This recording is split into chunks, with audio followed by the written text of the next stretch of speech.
bem vestido, porra mais linda do mundo, lá para a catedral, para ver os meninos se batizar no domingo em Naubes, já na missa do domingo em branco. Exatamente. Boa. Eita. Vamos só tratando, só aqueles 2 minutinhos, só enquanto talvez chegue mais alguém, normalmente chega, e a gente vai fazendo acontecer.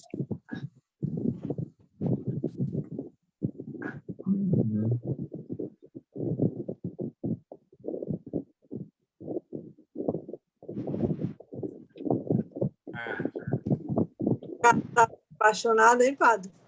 Quem?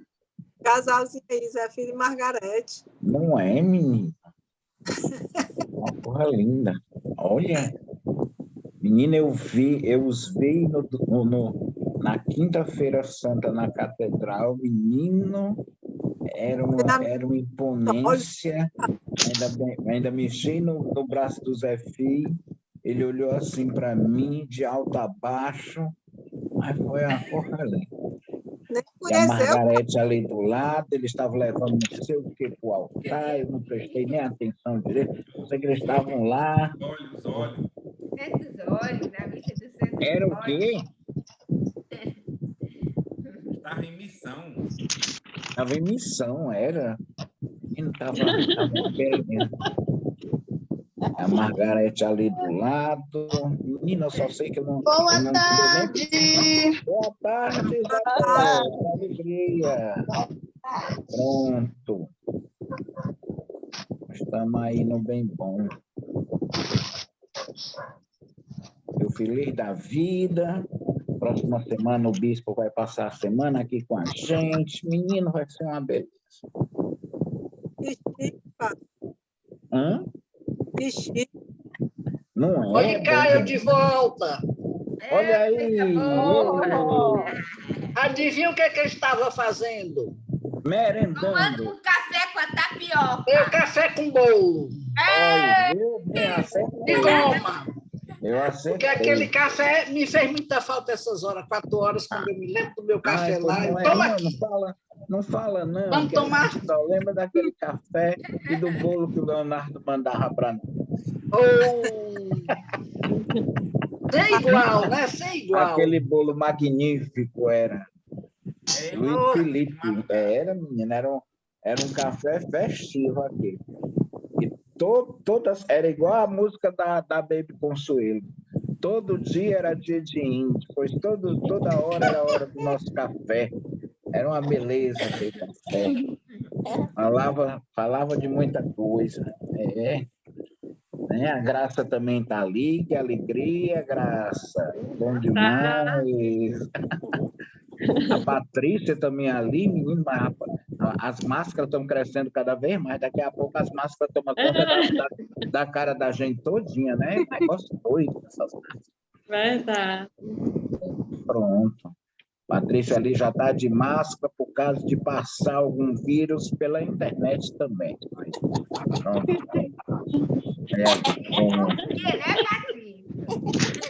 Ela já está preparada. Então, você sabe da alegria que eu sempre tenho de estar com vocês, de verdade, porque vocês é um povo alegre. E de tristeza a gente já vive demais, né? Então a gente já vive com muita tristeza no meio do mundo, a gente não quer mais saber disso, não. A gente tem que... Diz que o senhor cortou o cabelo, não foi? Eu me cortei o cabelo. Cortou hoje, não foi? Não, tá cortei todo não. arrumadinho. Não foi agora, não. Foi há uns 4 dias atrás. Eu peguei a máquina, eu fui fazer um curso pelo YouTube, de como cortar o seu próprio cabelo. Menino, eu agora estou fraco. Porque desde que começou essa pandemia, eu não fui nenhuma vez para o barbeiro. Não fui.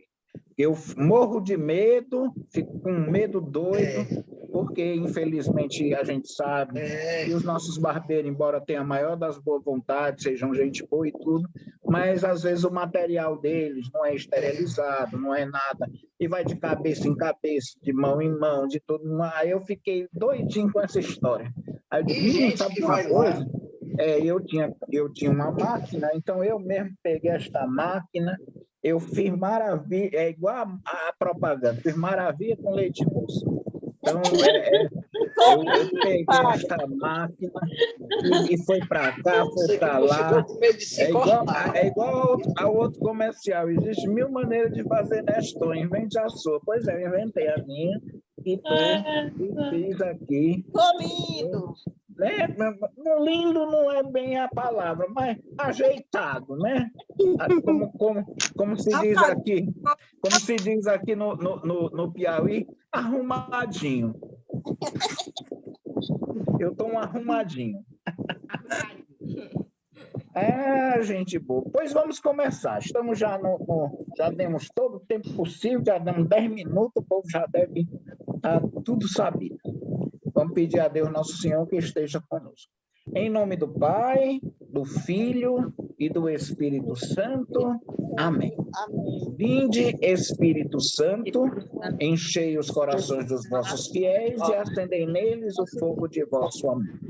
Enviai, Senhor, o vosso Santo Espírito e renovareis a face da terra. Oremos. Vocês. Corações de vossos fiéis, Com a luz do Espírito Santo. todas as coisas, segundo o Espírito, Será criado Salvação por e renovaremos a face da terra. Amém. Ó Maria concebida sem pecado.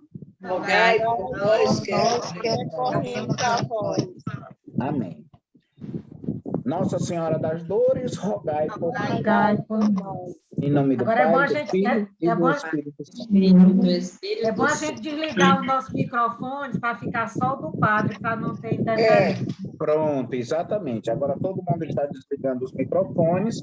Depois temos a edição das nossas irmãs, não é? E a gente só não é a TV Cidade Verde, mas o resto a gente consegue fazer acontecer. Ô, coisa boa. Bem, minhas queridas, meus queridos, a gente só tem a louvar e agradecer a Deus, porque, como diz justamente a tradição da igreja, Jesus ressuscitou. Sim, verdadeiramente ele ressuscitou. E de uma forma assim muito própria, nós vamos estar vivendo amanhã a grande festa da misericórdia, no primeiro domingo, inclusive, da Páscoa, que é chamado normalmente Domingo Inaubis, ou Domingo em Branco. Porque existia uma grande tradição na igreja antiga que as pessoas, elas fossem, durante todos os 8 dias, depois do sábado da vigília pascal, desde o domingo próprio da ressurreição, até justamente o próximo domingo, vestidas de branco, para indicar esse mergulho na ressurreição. Existia essa tradição não sei se estão me ouvindo, então acho que estão me ouvindo. Existia essa tradição, alô, estão me ouvindo? Estão ouvindo, né? Porque às vezes o quadrinho fica verde, às vezes não fica verde, aí eu fico doidinho se eles estão me ouvindo ou não. Ei, Mas Fátima, acho que teu estão. microfone está ligado, e o da Graça. Sabe o que é, Dorinha? É porque eu não sou muito boa de internet, eu não sei onde é que está o microfone aqui, não. Tu conseguiu, Aldeci, quem tá, padre, você, Que se você ajeita estiver pra mim comandando, uma- você pode colocar no microfonezinho dela, Ah, e da sim, Graça. a Eliane Fátima pode, é Mendes verdade. e a Graça. Eu também não estou Eliane- conseguindo, não. A Graça Eliane também, padre. A Graça também pode. Pronto. Pronto. Então, podem Olha, parou o levantar. barulho. Pronto. Obrigado, Dora. Então, é essa a trajetória que a gente tem. Nós vivemos aquilo que nós chamamos de Domingo em Branco, e esse Domingo em Branco era o tempo em que se vivia os 8 dias, que normalmente na igreja, naquilo que nós chamamos a vida da Bíblia, era chamado a festa dos pães ázimos. Por quê? Porque durante 8 dias, se vivia o quê? Se vivia a festa da Páscoa. Então, a gente herdou isso do povo judeu. Nós herdamos isso do povo judeu. O povo judeu, durante 8 dias, se vivia uma extensão da festa de Páscoa. Vocês sabem que a gente tem na igreja aquilo que nós chamamos a oitava de Páscoa, né? A oitava de Páscoa significa dizer, a gente teve a segunda-feira da oitava, a terça-feira da oitava, enfim, estamos no sábado da oitava de Páscoa. E hoje, como último dia da oitava de Páscoa, a gente vai perceber justamente essa realidade. Qual? A de que por 8 dias nós vivemos intensamente o período da Páscoa, o período da Páscoa. Ora, por que isso acontecia? Para se intensificar a solenidade de Páscoa, para se dar um âmbito maior para a solenidade de Páscoa. Por isso que, normalmente, aqueles que eram batizados na vigília pascal, e a gente já pôde falar sobre isso, porque antigamente na igreja não tinha um outro dia para batizar pessoas, não. As pessoas só eram batizadas num único dia. E que dia era esse? Era na noite da vigília pascal, naquela noite suprema, naquele início de dia, naquela madrugada, aconteciam os batismos. E, inclusive, a vigília demorava toda a noite para ser celebrada, já que eram inúmeros batismos, já que se tinham múltiplas leituras, já que se tinham várias, podemos assim dizer, reflexões sobre essas leituras, que se rememorava a saída do Egito, e nessa mesma visão, a conquista, né, a conquista de Jesus, que nos dá a sua herança por excelência, sua herança por excelência. Até uma tradição muito bonita na igreja primitiva, que resgata 2 palavras fortes para esse termo herança no Antigo Testamento, né? E a primeira delas é uma herança da qual eu não preciso fazer força para ter, e é chamada de Nahalá. A Nahalá na verdade, vem da palavra Nahal, que significa o rio, né? O rio que passa água, e significa dizer que eu não preciso fazer esforço. Por quê? Porque essa água vem para mim normalmente. Então, é como uma herança de pai para filho. Por exemplo, a nossa querida Margarete, nosso querido Zé Filho, quando forem fazer o seu testamento, automaticamente deixarão todo o seu dinheiro na Suíça para quem eles quiserem. Então, ficará mais fácil assim. Então, farão toda essa transmigração de dinheiro e fortunas para os seus herdeiros. Brincadeira, meninos, vocês sabem disso. Mas isso é uma herança que é de direito. Mas existem também heranças que devam ser conquistadas. Por exemplo, se às vezes existe algum filho ou filha que de uma forma ou outra foram adotados, foram trazidos para a família, e normalmente esses não têm uma herança, podemos assim dizer, de fato, mas têm de direito. Então, eles têm que ir em busca desta herança. Então, essas duas visões que se tem para a herança, né? Uma herança que eu não faço um esforço para obter, e uma herança em que eu vou atrás, em que eu vou buscar resgatar essa herança. Normalmente, para nós cristãos, nós obtivemos esta herança não propriamente como Nahalá. A gente não obteve essa herança como sem esforço, mas, pelo contrário, nosso Senhor nos convidou a participar desta herança. É como se nós fôssemos vindos de fora, tendo entrado no testamento de Jesus. É como se nós estivéssemos fora, nós não pertencêssemos originalmente ao povo eleito, mas Jesus nos deu a participar desta herança, a termos esta herança em nossas vidas, a usufruir desta herança que ele nos conquistou. pela sua morte e ressurreição. Então, nós, enquanto cristãos, nós herdamos também essa tradição de irmos de branco para a igreja.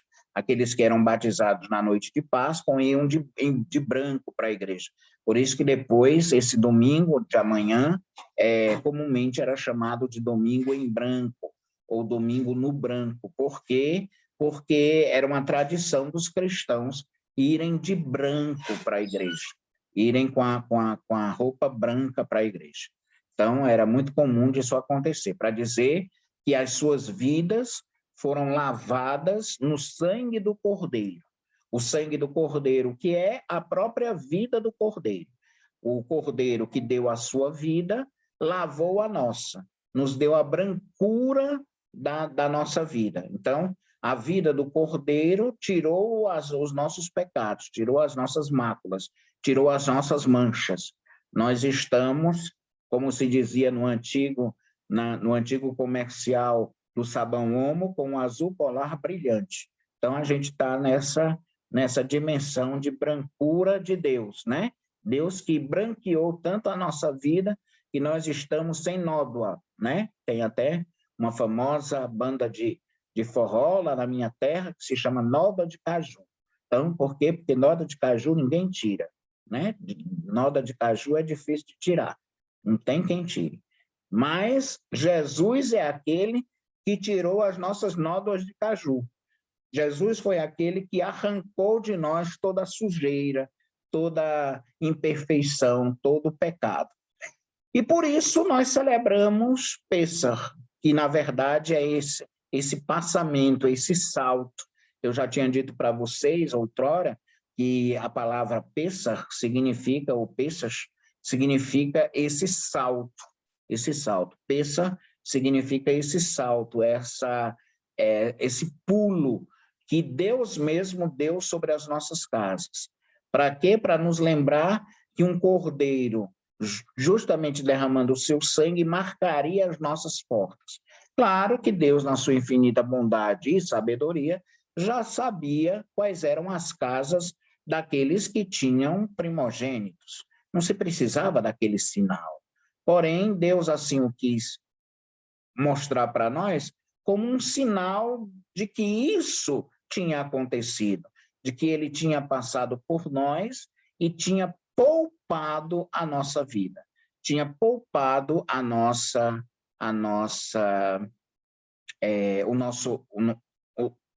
mortalidade. Ele tinha poupado tudo aquilo que nós éramos e não nos tinha entregue à morte. Pelo contrário, a morte agora não teria mais este poder sobre nós, porque ele nos tinha livrado da morte que outrora os próprios egípcios poderiam nos fazer morrer.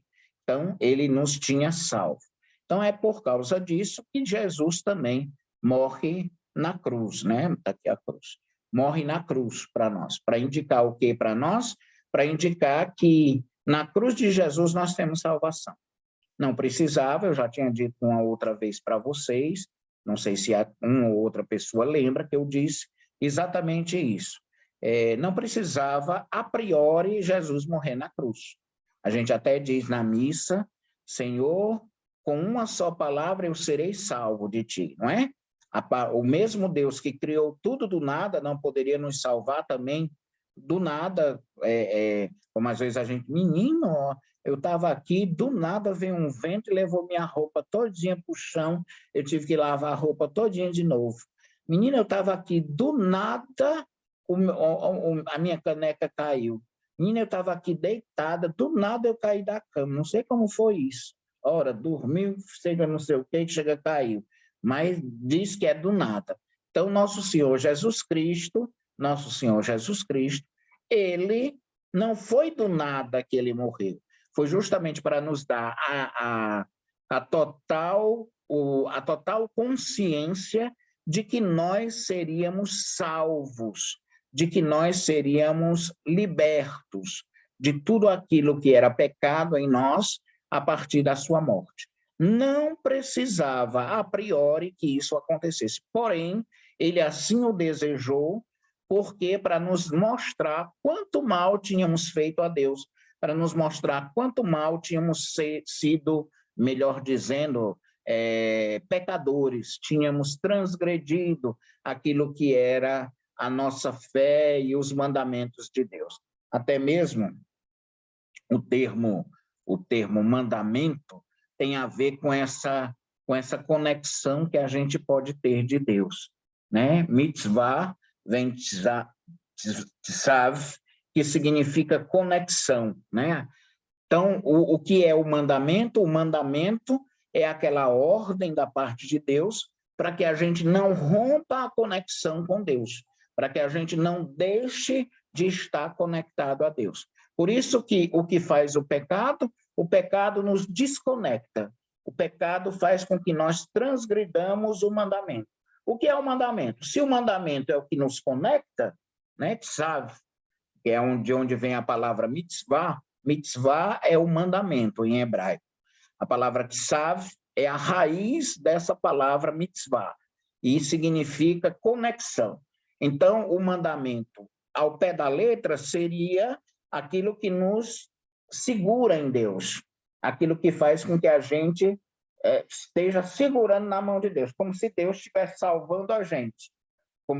A mão de Deus está ali, e a gente está segurando na mão de Deus, e a gente fica gritando, não me solte não, não me solte não, não me solte não, porque se você me soltar, eu caio nesse abismo profundo. E me segure e não me solte não. Aí Deus vai segurando mais e mais até nos levantar de volta. É essa conexão que é o mandamento. O pecado que é? O pecado é aquilo que vem a soltar a mão da gente, da de Deus. E no momento em que solta a mão da gente, infelizmente, nós caímos no pecado. Nós somos transgressores e assim desconectamos de Deus. Por isso que a palavra tem a ver com a conexão. Então, é importante que a gente veja isso. Nós, enquanto pessoas que celebramos a Páscoa, durante este período, somos convidados a nos lembrar que foi a morte e ressurreição de Jesus que nos garantiu a brancura da qual nós estamos revestidos. Por isso que os meninos, as meninas, que hoje lá na catedral irão se batizar, eles se batizarão normalmente, acontece de irem com uma roupa branca. Se não forem com uma roupa branca, normalmente, às vezes, as equipes de liturgia, às vezes conseguem uma vestimentazinha branca para colocar nessas crianças, para indicar esse simbolismo, para indicar essa simbologia tão bonita e tão profunda. Eu estou como que revestido desta cor branca, como, por exemplo, o cabelo lindo da nossa querida Isabel, aqui presente, né? Branquinho, nosso querido Zé Filho ali também com seu cabelo também branquinho, né? E de muitas de vocês, que eu sei muito bem, e a Helena Rubinstein também sabe, que vocês também têm os cabelos branquinhos, só que todo mundo pinta, mas disfarça muito bem. É assim mesmo. Então, é essa a vantagem que a gente tem. Todos nós somos brancos diante de Deus. Estamos nessa brancura de Deus. Queremos fazer a vontade de Deus acontecer na vida da gente. E isso é que é fundamental. Celebrarmos, então, a Páscoa é deixarmos esse velho fermento. Eu não sei, todos vocês lembram da famosa palavra que São Paulo diz, que nós agora não estamos mais com o fermento. Alô? Eu estava dizendo que nós não estamos mais com o fermento antigo. Nós não temos mais o fermento antigo. Por isso que esses dias que eram vividos depois da Páscoa, para o povo de Jesus, era chamada de pães ázimos. É a festa dos ázimos. E não é só o dia de Páscoa, não era só o dia de Pessa, não era só o dia do Cordeiro Pascal, não. Mas eram os 8 dias que, com aquele dia, formavam uma nova semana criadora. Uma nova semana criadora. Com isso, o judeu estava querendo dizer que uma nova criação estava se realizando, que uma nova criação estava surgindo. Vocês lembram muito bem que a criação aconteceu pelo menos nas nossas Bíblias, é colocado como num prazo de uma semana, não é? No primeiro dia, o segundo dia. No sexto dia, Deus criou o homem e no sétimo ele descansou, não é assim?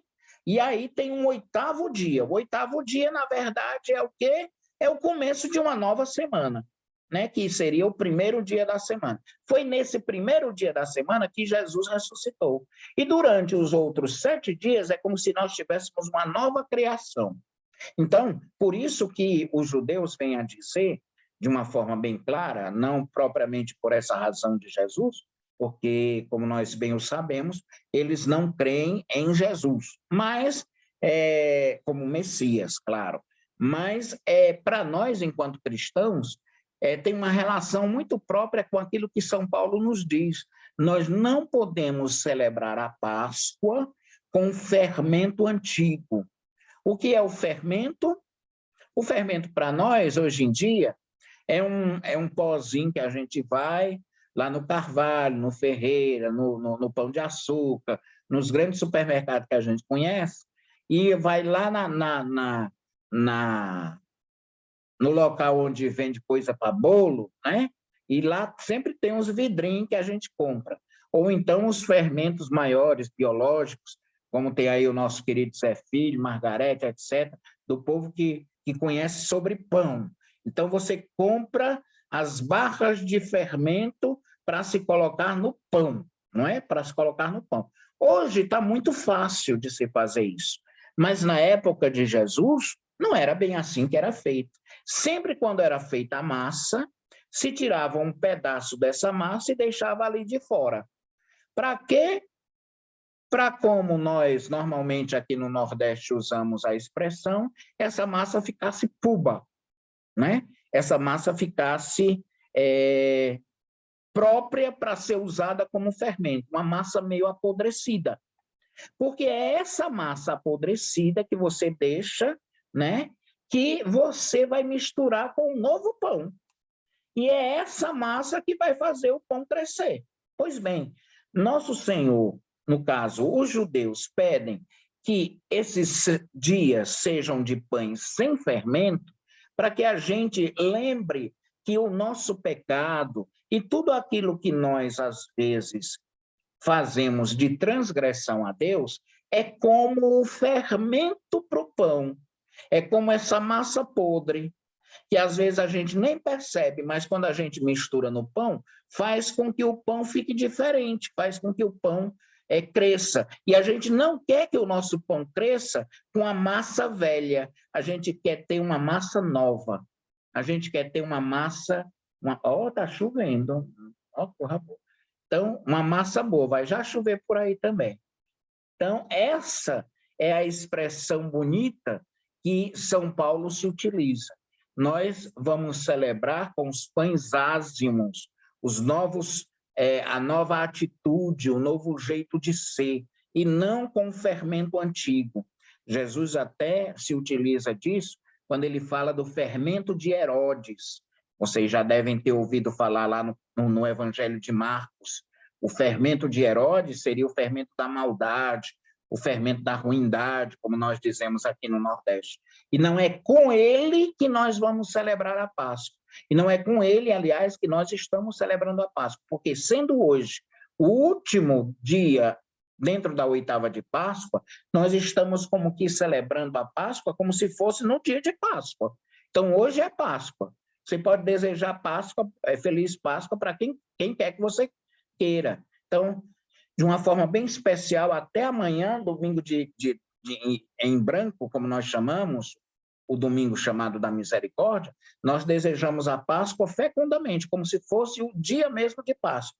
Ainda é dia justamente de vocês agradarem os meninos, as meninas, de terem a alegria dos doces, enfim, por quê? Porque é Páscoa. É Páscoa.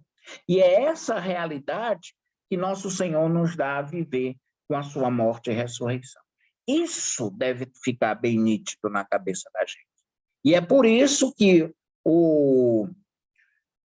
a perspectiva que nós temos no Evangelho, nos Atos dos Apóstolos, de uma maneira muito especial, porque nesse tempo nós vamos viver intensamente os Atos dos Apóstolos, a gente vai ver que uma relação direta que nós teremos com Jesus é a vinda do seu Espírito sobre nós. É a vinda do seu Espírito sobre nós. Jesus, no Evangelho, inclusive, 8 dias depois da Páscoa, Jesus aparece para os discípulos, dentro das aparições próprias do Evangelho. Claro, alguns podem dizer, mas foi desse jeito mesmo? Foi dessa forma mesmo? Não, a gente não quer olhar, como diz muito bem a irmã Ilha, como diz muito bem outros estudiosos da Escritura, que trabalham a ressurreição, a gente não quer olhar para a materialidade da ocasião. Não, olhar para a materialidade é muito pouco, olhar se foi dessa forma mesmo, se aconteceu desse jeito mesmo, não. Temos que olhar e ter uma atenção especial para a mensagem, para a mensagem. Isso sim é fundamental que a gente não perca. E a mensagem nos diz respeito a uma realidade muito própria, de que Jesus é aquele que nos comunica paz. Como eu já havia dito uma outra vez, as 3 grandes, aliás, a manifestação primeira de Jesus aos seus discípulos tem 3 vertentes próprias. Qual é? A da comunicação de quê? Da alegria. Quando os discípulos viram Jesus, eles ficaram alegres, eles ficaram felizes. Então, a alegria como um dos grandes sinais de quê? Um dos grandes sinais da pertença a Jesus. E você viu a criatura só se lamentando, chorando e gemendo neste vale de lágrimas, à torta e à direita, vai olhar direitinho que ela talvez não esteja bem vivendo a sua fé cristã. Ou possa estar até passando por alguma doença, uma depressão, uma angústia, alguma coisa assim, que precisa ser ajudada pelos irmãos. Porque o cristão, a cristã propriamente ditos, são alegres, são festivos, são, como é que se diz na minha terra? Gaiatos. Se você não tiver uma gaiatice cristã, vá atrás que você não é bem um bom cristão, não. É uma pessoa que vive rindo, é uma pessoa que expressa. Não eu posso até dizer, porque ele não está aqui presente, mas eu admiro muito o jeito, por exemplo, do Leonardo se comunicar com a gente. Menino, parece que o Leonardo nasceu todo dia. É impressionante. Embora a gente sabe muito bem que os altos e baixos... Parece uma criança, né, pai? Não Parece um menino. É exatamente isso. O cristão se manifesta nessa perspectiva. O cristão é aquele que é feliz, é alegre, é espontâneo. Você se sente bem-estar com a pessoa. Por quê? Porque nos demonstra isso. E eu até posso dizer, embora Aldeci esteja aí, e possa depois até, como se diz na minha terra, me caboetar para ele, mas é uma coisa que eu posso dizer normalmente, que é admirável isso. Por quê? Porque você gosta de estar com uma pessoa assim, você se sente bem de estar com uma pessoa assim, uma pessoa festiva, uma pessoa para cima, uma pessoa que está sorrindo. Então, se o Leonardo hoje tem muitos clientes, se o Leonardo tem pessoas que lhe são próximas, amigas, por quê? Por causa dessa abertura, dessa expansividade, desse fazer com que a gente se sinta bem. O primeiro sinal de uma pessoa cristã é a alegria. Se não for alegre, se não for feliz, não é cristão de verdade. No segundo momento, é interessante, Jesus, ele vem comunicar perdão, ele vem a dar o seu perdão e a ser comunicador desse perdão, dessa reconciliação. Eu já utilizei a palavra techuvá algumas vezes com vocês, né? A palavra techuvá, em hebraico, significa o retorno, o perdão, o voltar para Deus. Pois bem, Jesus vem a dizer para os apóstolos que a quem eles perdoarem os pecados, estes serão perdoados. A quem eles os retiver, eles serão retidos. É assim que diz o Evangelho para nós, não é, de João? Então, é imperativo a gente poder ver que o sopro de Deus, do seu Espírito sobre nós, depois da paixão e ressurreição, nos indica o ter o perdão em nós. O ter o perdão também como um sinal de reconciliação entre Deus. Então, nós somos, de verdade, como cristãos, verdadeiros arautos de perdão, arautos da graça do perdão. Ora, se o que tinha nos desconectado com Deus foi o pecado, se Jesus, na sua paixão e ressurreição, nos conseguiu a graça de uma herança que nós conquistamos, que nós assimilamos, que nós lutamos por ela com ele e assim adquirimos, então nós fomos reconectados. E reconexão significa uma volta, significa na hora em que eu ia caindo aqui com a mão, aí veio a outra mão e puf, segurou de novo em Deus. Isso é perdão, isso é reconexão, isso é voltar a ser de Deus novamente. E é isso e foi, aliás, isso que Jesus nos conseguiu por sua paixão e ressurreição. Quando a gente fala paixão e ressurreição, eu quero que vocês entendam nesse termo paixão também vida. Também vida. Não foi só a morte de Jesus que nos conseguiu isso, foi toda a sua vida, foi toda a sua trajetória. Porque às vezes eu olho para a morte e a ressurreição como um quadro fechado, como que a gente está tendo a chance de ver aqui, né? A chance de ver aqui. Acho interessante, às vezes, a gente ouvindo por aí, esses telejornalistas muito bem vestidos, muito bem aparentados na TV, eles dizem assim, bem, na TV eu estou vestido de terno e gravata, mas ninguém está vendo minhas pernas, então eu estou de short ali embaixo. Por quê? Porque é uma visão enquadrada, como inclusive a gente está tendo aqui. Não é? A gente está tendo aqui. Nós estamos tendo aqui uma visão enquadrada. É verdade. Eu não tenho uma visão completa de como você está na atualidade. Você pode estar de todo jeito, mas daqui para cima eu estou vendo você bonitinho, limpinho e cheirosinho. Então é assim que funciona. Nosso Senhor, ele não tem esse enquadramento em nível de morte e ressurreição. Quando Jesus morre e ressuscita, toda a vida de Jesus está aqui, morrendo e ressuscitando para nós. Então, essa é a grande novidade do Evangelho. A primeira grande motivação que temos em nível do Evangelho, a alegria que o Senhor nos dá. Segundo, nós sermos arautos, nós sermos mensageiros de perdão. E, ao mesmo tempo, não somente de um perdão para as outras pessoas, nós, enquanto sinais para elas, mas o próprio Jesus foi o grande sinal do Pai para nós, a nossa reconciliação. Na hora em que a gente soltou a mão do Pai, Jesus estava segurando no Pai, ele estendeu a mão e pegou a gente. Eu acho muito bonito, não trouxe aqui, mas depois eu posso mostrar para vocês no grupo, uma imagem que a Igreja Oriental, a Igreja Católica do Oriente, faz da ressurreição de Jesus descendo aos infernos. Todo mundo lembra que no credo a gente diz assim, desceu à mansão dos mortos, não é assim que a gente diz?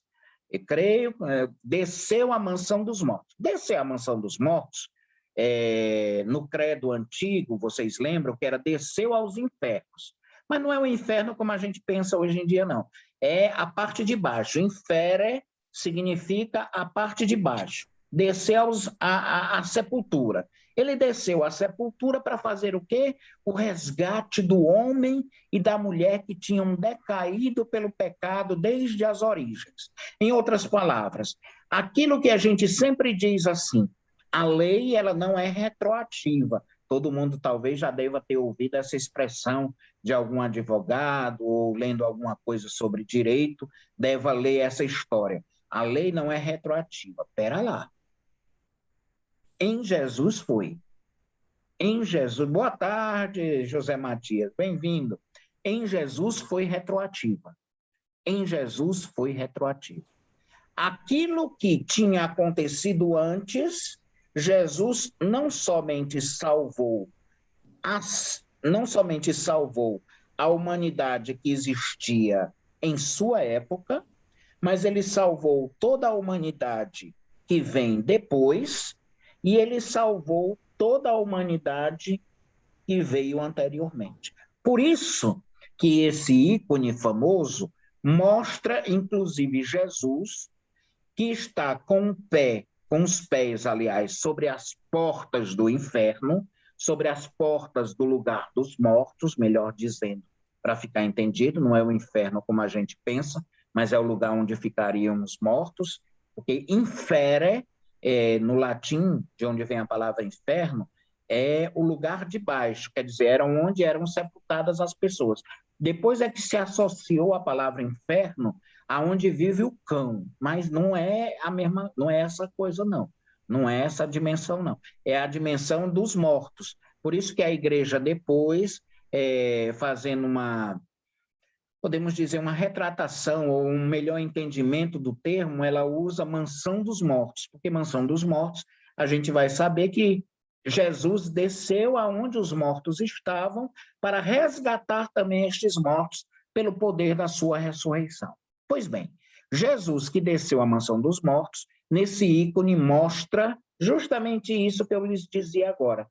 Ele que segura na mão de Adão e na outra mão ele segura na mão de Eva. Não é Eva que segura em Jesus. É Jesus que puxa Eva e é Jesus que puxa Adão. Mas por que eles não seguram? Porque não foi por um esforço pessoal que isso lhes foi dado. Eles não se esforçaram para que isso acontecesse. Eles não lutaram para isso acontecer. Mas isso foi mérito de quem? De Jesus. Jesus que gratuitamente nos quis salvar. Ele entregou, como a gente diz, já vou dizer, Dora, como a gente diz, ele livremente, diz na oração eucarística, livremente entregou sua vida. Então, ninguém o obrigou, ninguém o obrigou, propriamente dito, a fazer isso. Ele entregou a sua vida. E entregando a sua vida, ele nos puxa, ele nos resgata.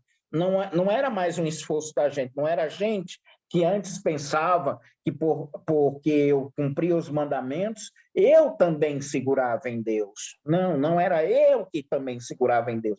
Mas eu, infelizmente, soltei a mão de Deus e fui escorregando e Deus tentando me segurar para eu não cair. No momento em que eu liberto e já vou caindo, então a mão de Jesus vem, segura aqui, para que eu não caia novamente no abismo. Então, é essa a dimensão que a gente vai ter. Dora, você ia perguntando alguma coisa, pois não? Não, eu achei interessante isso aí, justamente para ilustrar, né? É exatamente o contrário do que os espíritas falam, né? Da autorredenção, né? Que você tem que ser bonzinho, se você for bom, aí, né, você paga, se você for ruim, você paga pelo seu pecado, vai e volta, né? Enquanto que nós não... Né? É como se eles negassem, né, o sacrifício de Jesus, né? Na verdade, é isso que eles fazem, eles negam... A visão judaica, Dora, propriamente dita, acerca da redenção, não é de uma redenção somente no mundo futuro, não. Para a visão judaica propriamente dita, essa redenção deve acontecer aqui. Então, em última instância, a visão que nós temos na tradição da igreja, etc., é de que Jesus nos consegue a terra prometida que outrora Abraão não conseguiu. Foi prometida uma terra para Abraão e ele morreu antes dessa terra acontecer na vida dele. E aí, não aconteceu a terra? Aconteceu. Só que não como Abraão pensava. Ele pensava que a terra que tinha sido prometida para ele era simplesmente uma terra aqui e agora, uma terra institucional, uma terra onde eu posso colocar o meu pé. Então, para um bom judeu, ele não entende de jeito nenhum, e é claro, fazendo respeito a cada um dos judeus, não é fazendo nenhum tipo de desrespeito, mas é uma forma diferente do cristão pensar. Por quê? Porque na visão judaica, os mortos, eles deverão voltar à vida nesse mundo. Eles deverão voltar para esse mundo. Eu não queria, não. Eu acho assim, tão assim aqui, eu acho assim, como se diz na minha terra, eu acho aqui meio assim, né? Na minha terra diz assim, quando a gente não gosta de um lugar. Menino, isso aqui é tão assim, né? A gente diz, não sei se... É bom, mas tem forma melhor, né? Isso aqui é tão assim. A gente é cheio de sofrimento, cheio de dor, cheio de preocupação, cheio de menino, tem que fazer pagamento de boleto, vem e volta, a gente só vive para... A gente trabalha, paga boleto. Paga boleto, trabalha. É desse jeito, não tem outro, não tem as satisfações que a gente tem na nossa vida, se a gente for contar, são mínimas, não é à toa que, inclusive, eu até sempre faço menção a isso, na Salve Rainha a gente sempre diz que a gente vive aqui num vale de lágrimas, né? Porque desde que a gente nasce até a gente morrer, a gente está neste vale passando e chorando, que é um negócio sério. Então, é essa dimensão que Jesus vem resgatar. Essa dimensão que Jesus vem a dizer que não, a gente vai poder ter uma outra terra, não é essa. E essa outra terra será plena, será na presença eterna de Deus. Pois bem, para o bom judeu, a terra tem que ser aqui e agora. Por isso que a gente, às vezes, não entende uma visão materialista de um Marx, por exemplo. Marx, ele era judeu. Eu já disse uma vez, inclusive no grupo, e sendo judeu, ele não podia pensar uma terra depois. Ele não podia pensar uma terra depois. As raízes de Marx, do grande materialista, do filósofo materialista, é claro, comunista, etc., Marx era de uma terra só aqui. Era aqui que acabou-se. Esse negócio de céu... Não cabia na cabeça de Marx. Mas era só na cabeça de Marx que não cabia? Não, porque ele, como bom judeu, as raízes dele sabiam muito bem que desde a infância, o seu pai, a sua família, sempre diziam que até mesmo os mortos deveriam ressuscitar para esse mundo aqui. Então, eu tinha que fazer desse mundo aqui o melhor. Eu não tinha que pensar com céu, não. Não tinha que imaginar céu, coisa nenhuma, não. Na visão dele. Então, Jesus, ele vem a dar um novo referencial. Pronto, eu sou tirado do abismo, mas não para viver no abismo. Eu sou tirado do abismo para um novo céu e para uma nova terra, né? Que diz lá no Apocalipse, eu terei um novo céu e uma nova terra.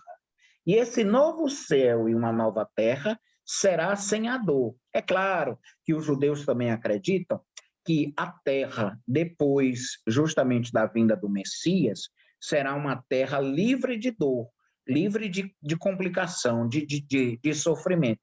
Mas eu, para mim, só acho que isso só terá valor se Deus estiver plenamente conosco. E isso não é bem certo dentro da visão judaica, não.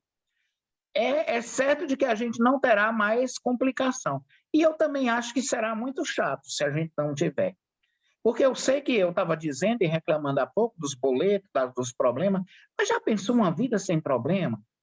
Já pensou uma vida sem a gente ter que lutar por nada?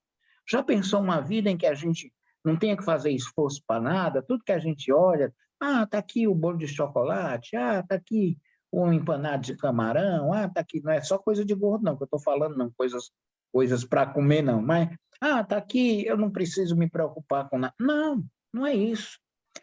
A visão que nós temos enquanto vida cristã é que a Páscoa que nos é conseguida por Jesus, ela nos remete a uma realidade nova de presença de Deus. Isso sim é que preencherá a nossa vida, e não a falta dos problemas. O céu, ele não vai ser céu para a gente, porque a gente não vai ter problema. Não é por isso, não. Ele vai ser céu para, embora isso seja verdade, mas ele será céu para a gente pela presença de Deus, plena na vida da gente. Aí sim, aí é tudo aquilo que a gente pensa de bom acerca do céu. Por quê? Porque céu para nós é estado de vida, não é lugar. Então, por isso que a terra que Jesus nos conquistou, nem terra é. Pronto. Aí é onde está a novidade. A terra que Jesus nos conquistou, nem terra é.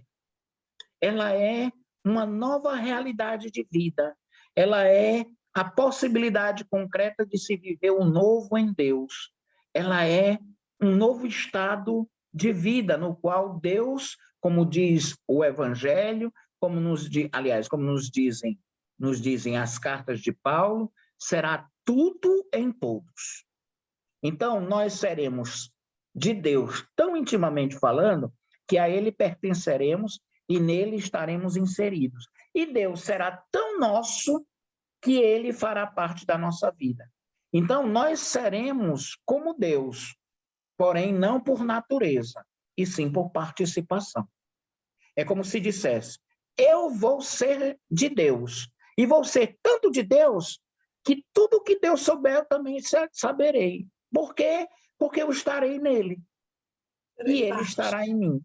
E é essa realidade que eu chamo de céu. É essa realidade que eu chamo de céu. Não é um lugar, não é uma terra. Como eu dizia, não é um lugar, não é uma terra, mas é um estado de vida. É um estado de vida. E isso é o que faz toda a diferença. Vocês, daqui a pouco, pelo menos alguns de vocês, estarão com as crianças lá da catequese, assim eu sabia pela Aldeci, lá na catedral, não é isso? E vocês lembrarem dessa realidade. Como eu dizia, vocês lembrarem que Deus, na sua bondade, fez o resgate de cada uma, fez o resgate de suas famílias pela sua morte e morte de cruz. No momento em que essas crianças forem batizadas, elas são mergulhadas na morte com Cristo. Elas experimentam do descer ao sepulcro e, ao mesmo tempo, experimentam a saída dele. E não mais como eram antes, e sim como novas pessoas. Por isso é que é tão bonito e tão significativo que elas sejam batizadas amanhã, assim como também seria muito significativo se tivessem sido batizadas no domingo de Páscoa. Por quê? Porque na vigília pascal, onde já se celebra o dia de Páscoa, se celebra um dia batismal propriamente dito. Nós escolhemos uma celebração tipicamente batismal para celebrarmos a ressurreição do Senhor. Nós escolhemos um dia tipicamente batismal para celebrarmos a ressurreição do Senhor. Mas para isso, lembrem-se uma coisa, e até é bonito da gente pensar isso na nossa catequese. Os cordeiros que iam ser mortos no dia de Páscoa, eles não eram simplesmente soltos com os outros, não. Não é assim, não. Como diz na minha terra, como Deus criou batata, não é assim. Eram separados, cuidados com muito zelo e com muito cuidado, para que eles pudessem ser sacrificados. Então, do mesmo jeito, as crianças, os jovens, os adultos têm uma preparação para eles, antes de receberem o rito da iluminação, que é o da recepção dos sacramentos. Senão, corre-se o risco de que quando eu for sacrificar o cordeiro, ou melhor, quando eu for batizar, eu for crismar, eu for dar os sacramentos, a Eucaristia, para as crianças, os jovens, os adultos, eles não estejam bem, eles não estejam preparados. E os cordeiros, eles eram preparados. Segundo o relato bíblico, era no 14º dia que ele era morto, o cordeiro. No 14º dia, que era o dia 14 do mês hebraico de Nisan. Mas, nos 10 dias anteriores ao dia 14, ele era tão bem cuidado, ele era tão bem... Era praticamente uma criatura que vivia junto de você. Eu tinha... agora eu vou contar uma coisa minha. Aliás, eu acho que eu até já contei uma vez, mas eu repito. Certa vez eu tinha uma tia muito querida que tinha uma cidade do interior que ela muito visitava. E tem uma das praias bonitas lá no Ceará, que se chama Majorlândia, que fica perto de Aracati, né? Talvez alguém já tenha ouvido falar. Fica perto daquela famosa praia chamada Canoa Quebrada. Talvez muitos devem ter ouvido falar nessa praia. De qualquer jeito, ela sempre viajava para lá porque lá era a sua cidade natal. E essa tia, ela sempre quando voltava, era uma alegria para ela trazer os gêneros lá do Aracati para a gente. Então, ela trazia o caju, ela trazia o tamarindo, ela trazia a puba, ela trazia, enfim, trazia as carnes de porco, de carneiro já abatidas, mas às vezes trazia também os animais. E uma vez ela foi e trouxe uma ovelhinha para mim. Menina, eu me afeiçoei a esta ovelha, que para onde eu ia eu levava a ovelha. Todos os meus amigos tinham um cachorro, eu tinha uma ovelha. Então todo mundo ia passear com seus cachorros, mas não dava legal comigo. Porque quando eu ia com a minha ovelha, os cachorros partiam para cima da ovelha querendo matar a ovelha. E eu ali do lado. Aí eu disse, não vou mais passear com eles, não. Aí eu comecei a passear sozinho. Para onde eu ia, todo mundo parava, todo mundo queria tirar foto, todo mundo queria falar com a ovelha, porque era diferente. Aí eu disse, menino, se fosse uma tartaruga, era do mesmo jeito. E aí, para onde eu ia, era com a ovelha. Eu, como era menina e tudo mais, e como ela só fazia mé, mé, mé, eu dei o nome dela de Mé. Então, a Mé, eu brincava com ela dentro de casa para desgosto da mamãe, que não gostava. Para onde eu corria, me escondia, ela ia atrás. Menina, era um absurdo o bem-querer que eu tinha a Mé. Até aí, tudo muito bem. E ela era daquele tipo de ovelha que eu, com 8 anos, acho que era 7, 8 anos de idade, eu dormia com a ovelha. Era um negócio assim, um chamego grande. E ela ficava ali, mé para cá, mé para lá, mé para lá, mas a mamãe deixava eu dormir com ela, bem limpinha, que a mamãe não deixava ela fazer nada que se pudesse manchar a lã dela. Então, ela era de uma brancura linda. Menino, quando esta ovelha morreu, tinha morrido uma pessoa da minha família. Eu entrei em depressão por causa da ovelha. E ela morreu assim do nada. Eu não sabia se existia vacina para ovelha nem nada, a mamãe também não me falou nada. Eu só sei que a gente nunca fez isso acontecer. Eu só sei que daí por diante, essa ovelhinha, infelizmente, veio a óbito e eu fiquei acabado. Ora, é a mesma noção que a gente tem do Cordeiro de Deus, de Jesus que tira os nossos pecados. Por quê? Porque ele, sendo também muito bem cuidado, bem querido entre nós, ele é aquele que vai a óbito, quer dizer, ele vai ser morto, ele vai ser sacrificado. Eu não deixava nem a mamãe matar as galinhas que a vovó criava, quanto mais matar a Mé. Uma vez, um tio meu chegou lá em casa com umas conversas, e eu até hoje lembro, que ele disse assim, é bom a gente fazer uma buchada, é bom a gente... E olhando para a minha ovelha. Menina, eu tive um ódio tão grande daquele homem, que para mim ele não era mais nem meu tio, não, porque ele queria fazer uma buchada da minha ovelha. E eu disse assim, ele faça para ele ver, ele faça que eu pego ele, e na minha visão. Aí todos os meus parentes, parece que viram uns memes nesse negócio da internet, que dizia de um meninozinho que chegava e dizia assim, a gente vai pegar ele. Aí o pai do menino pergunta, vai pegar ele? Por quê? Porque ele é mau. E a gente é mau também. E aí eu só sei que a gente queria era pegar, eu queria pegar o meu tio porque ele queria fazer da minha ovelha. Eu só sei que eu disse para minha mãe o seguinte, se ele vier aqui de novo, eu saio, eu não fico em casa, porque eu não vou deixar que ele mate a Mé.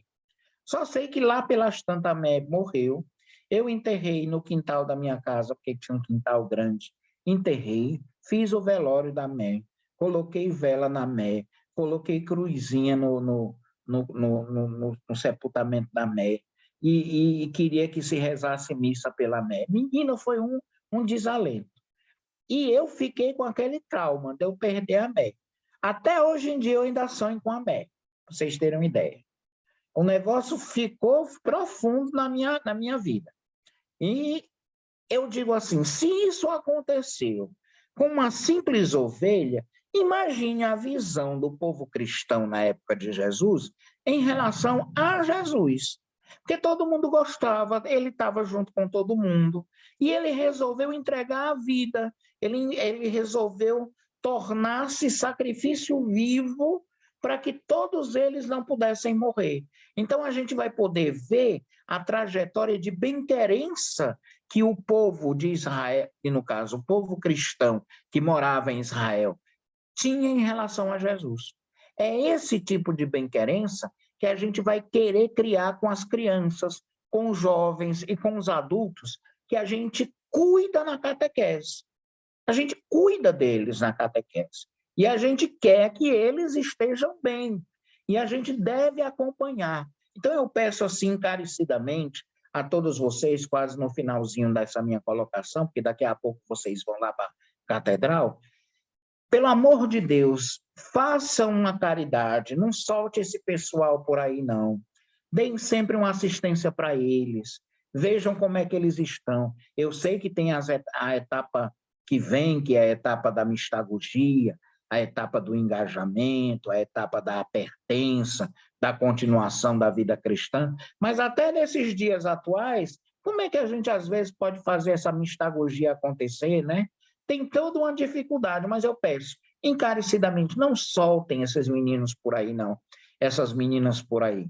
Essas situações, infelizmente, de meninos e meninas que no nosso Brasil e no mundo todo, infelizmente, têm perdido a vida por besteira, por pessoas extremadamente más que lhes tiram a vida, isso deixa a gente muito preocupado.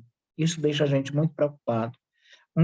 E eu sempre digo, uma criança, ela deva ser escutada, ela deva ser ouvida.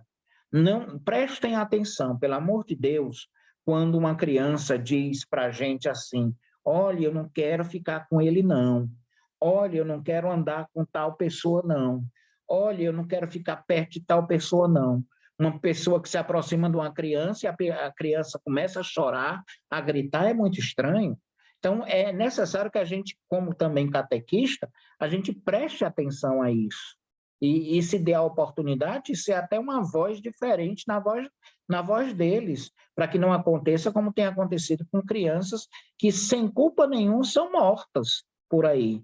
E são mortas, infelizmente, por adultos. A gente está vendo agora nos telejornais, e não é de agora que a gente vê. Infelizmente, já faz algum tempo. E a gente não pode deixar isso acontecer.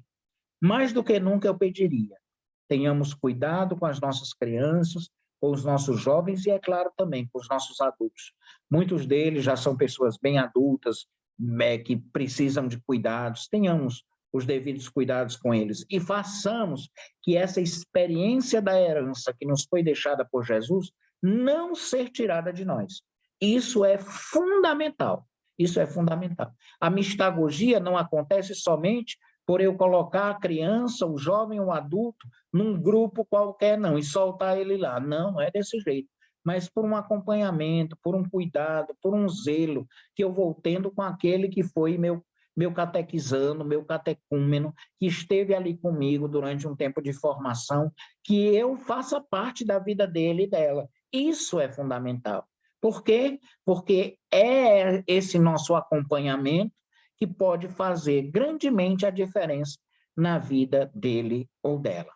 Amém? Deu para se apropriar um pouco da noção da herança que nos é dada a partir da Páscoa e do domingo em Albis? Sim, Deu? demais, demais. Mas eu fico Então fico feliz. impressionado, assim, ainda com uma dúvida. Pois não. Sempre que a gente está assim, em treinamento ou em homilias e tudo, e a gente escuta muito, nós merecemos o céu, se o céu começa aqui. Começar o céu aqui. Na realidade, quando o Senhor diz que a alegria em nós é a presença de Deus, e que o céu não vai evitar que a gente tenha nenhuma dificuldade, nenhum obstáculo na vida, e que a gente sabe, o cristão sabe, por isso que ele tem fé, que qualquer situação é passageira, que qualquer situação se resolve nessa confiança que a gente tem, aí a gente tem a convicção de que aqui é a terra. Mas agora eu estou com outra visão do céu. E aqui a gente vive toda essa fé, essa fortaleza de saber que Deus está perto. E eu não vou para o céu, não. Agora eu tinha uma dúvida bem grande também a respeito disso. Meu Deus, meu Deus, meu Deus, como é este céu, que é tua santidade? O que é que a gente vai fazer lá no céu? Só rezar? Aí você está dizendo que no céu vai ser a mesma coisa da terra, não é? Que a gente vai ter dificuldades e que vai resolver. Tem essa... Não, essa era a visão, deixa eu tirar essa dúvida. A visão dos judeus é que aqui seria o céu. Aqui seria o céu. O céu aconteceria aqui. E os problemas da gente continuariam e tudo mais, mas o céu seria aqui. Só que parte desses problemas, os problemas em si, seriam absorvidos por Deus. E nós não sofreríamos mais esses mesmos problemas. Mas a visão nossa cristã é de que céu é presença de Deus. Por isso que a gente pode dizer, como eu estava dizendo, céu é presença de Deus. Por isso a gente pode dizer que Deus, presente conosco, ele começa o nosso céu. O nosso céu começa aqui, ainda com os meus problemas, ainda com as minhas dificuldades, o céu começa aqui. Por quê? Porque Deus começa a fazer parte da minha vida, Deus começa a fazer parte da minha vida aqui.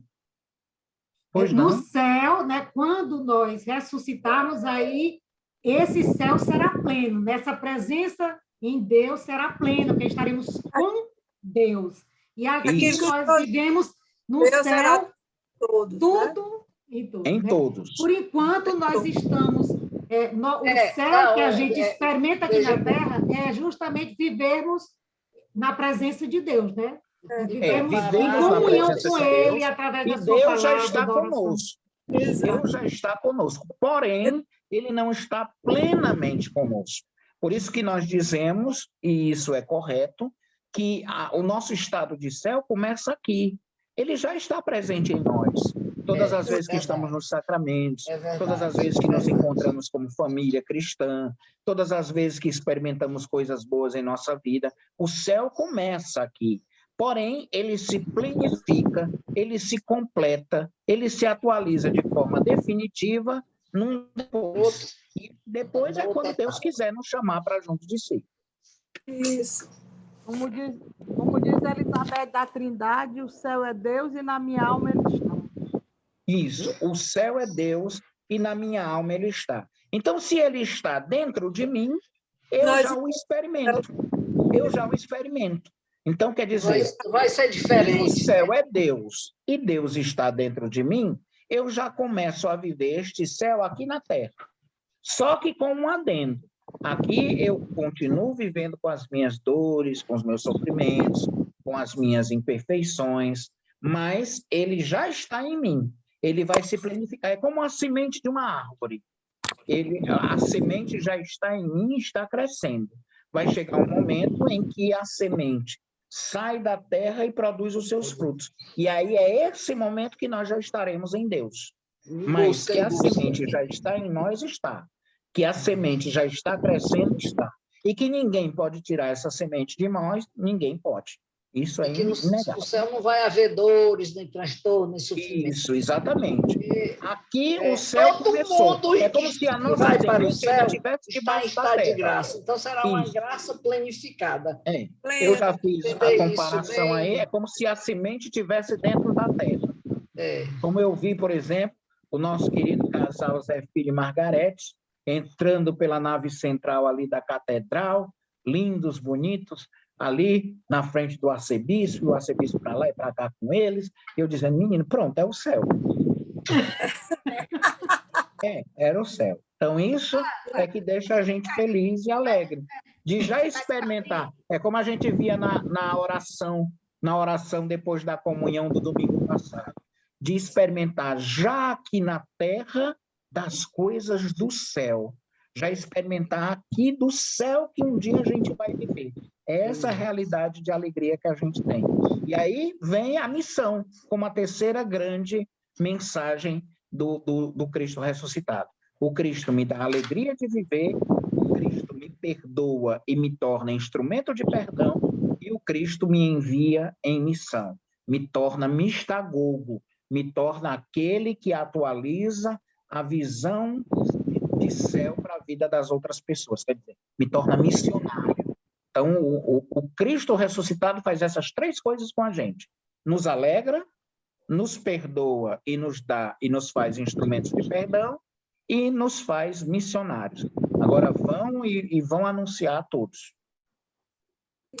Amém? Amém. Outra Obrigada. coisa, Vocês sabem que é uma alegria grande. muito esforço intelectivo, muito esforço. Não, Deus vai ajudando a gente. Não. Mas eu fiquei pensando, Deus, eu pois tô não, com medo de ir pro Margarete. inferno, meu Jesus. quero lembrar que esse Eu domingo não queria ter esse medo agora horroroso. é o domingo da festa da misericórdia. Isso. Certo? É muito importante. O domingo da festa da misericórdia, que foi instituído pelo Papa São João Paulo II, por causa de Santa Faustina Kowalska, que inclusive foi canonizada no domingo da misericórdia, por causa das leituras bonitas que temos amanhã, que nos falam muito dessa misericórdia, né? Dessa misericórdia. Então, isso que a Margarete nos lembrou é muito necessário. Inclusive, foi pedido pelo Papa que, nesse tempo de pandemia, amanhã, para manifestar a grande misericórdia de Deus no mundo, as igrejas de todo o mundo, às 15h, possam repicar os seus sinos, possam estar tocando os seus sinos, badalando em todo o mundo, no mesmo horário, é claro que nos fusos horários diferentes, mas nas mesmas 15h, repicando os seus sinos, dizendo ao mundo que Deus vai estender sobre nós a sua misericórdia. Então, foi pedido que nós fizéssemos isso pela Conferência Nacional dos Bispos, em comunhão com aquilo que o Papa Francisco pediu a todas as igrejas cristãs. Vai ser bonito e vai ser um momento de oração, pedindo nesse momento tão triste da pandemia para o mundo todo.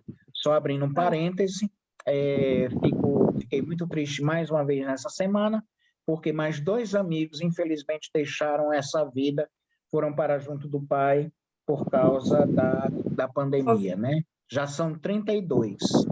Aldeci quer falar, bicho. 32 Pois da não, sua ordem. Aldeci. Aldeci está com a mãozinha para falar. Não queria falar, não. Era só... Desculpa, eu vi a mãozinha, pensei que... A mãozinha já deve Deus, ser vamos assim. rezar muito por Padre, essa... pelo amor de Deus, pare, senão a gente não vai batizar as crianças, pai. Por isso que ela levantou. Para mim, ela levantou a mãozinha para dizer assim, menino, o padre não vai parar mais, não. Ele tem que parar, porque senão as crianças não se batem. Eu pensei que ela queria falar. Vamos rezar, então, a Ave Maria, pedindo a Nossa Senhora que abençoe essas crianças que serão batizadas e também a cada um de vocês que são catequistas e que se desvelam pela catequese. Então, uma oração por elas e por vocês, né? E por cada um e suas famílias. Ó Maria concebida sem pecado, rogai por nós que recorremos a vós. Eu vou rezar a Ave Maria e vocês rezam a Santa Maria. Ave Maria, cheia de graça, o Senhor é convosco.